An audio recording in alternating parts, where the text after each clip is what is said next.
Thursday इव्हिनिंगला घरी निघाले आणि मला भेटली विंडो सीट. त्यानंतर पोहोचले घरी. घरी पोहोचल्यानंतर मी येताना मेथी घेऊन आली होती, कारण मला मेथीची भाजी खायची खूप इच्छा होत होती. जेव्हा आपण आजारी असतो तेव्हा काहीतरी चमचमीत खावंसं वाटतं, म्हणून मग मी म्हटलं चला आज मेथीच बनवूया.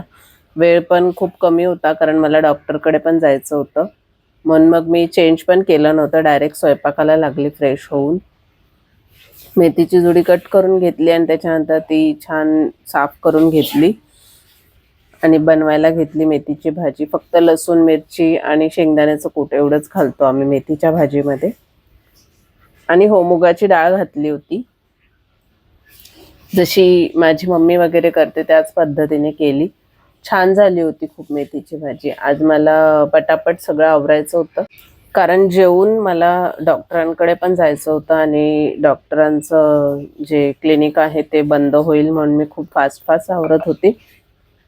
खूप दिवसानंतर मी मेथीची भाजी करत होते, कारण मेथी म्हटलं की तिला साफ करायलाच खूप जास्त वेळ लागतो आणि मग येऊन तेवढं वेळ नसतो साफ वगैरे करून बनवायला. पण मी आज दुसरं काहीच बनवणार नव्हते, फक्त ज्वारीची भाकरी आणि मेथीची भाजी बनवणार होते, म्हणून म्हटलं मग तुमच्याबरोबर पण शेअर करूया. अशी छान रेसिपी एकदम सिंपल अशी बनवली. त्यानंतर पटापट भाकरी बनवायला घेतल्या. भाकरी बनवायला मला अजिबात वेळ लागत नाही. 3 भाकरी मी पटकन बनवून घेतल्या आणि स्वयंपाक तर माझा 1 तासाच्या आतच झाला. जो काही वेळ लागला तो भाजी साफ करायलाच लागला. आणि भाकरी करायला असा हात बसलेला आहे की त्या पटापट होतात. एका साईडला भाजी रेडी झाली होती तुम्ही बघताय आणि एका साईडला मी भाकरी पण बनवत होते पटापट. 3च बनवायच्या होत्या भाकरी, त्यामुळे काही वेळ लागला नाही. आणि त्याच्यानंतर सगळं पटकन क्लीन करून घेतलं, कारण क्लिनिकमधून यायला पुन्हा वेळ लागला असता आणि आल्यावर खूप जास्त कंटाळा आला असता मला, म्हणून असं पटापट जेवण बनवून घेतलं आणि मग मी जेवायला बसले. जेवायला बसल्यानंतर भाजी मला एवढी छान लागत होती. खरं तर खूप दिवसानंतर खात होते म्हणून जास्त आवडली असेल मला भाजी.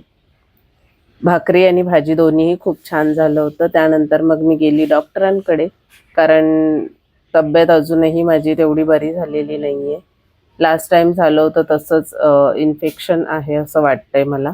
बघू आता काय होतंय पुढे ते. ट्रीटमेंट तर चालूच आहे. आणि असं छानपैकी मी डिनर करून घेतला. भेटते तुम्हाला सगळ्यांना नेक्स्ट व्लॉगमध्ये. बाय.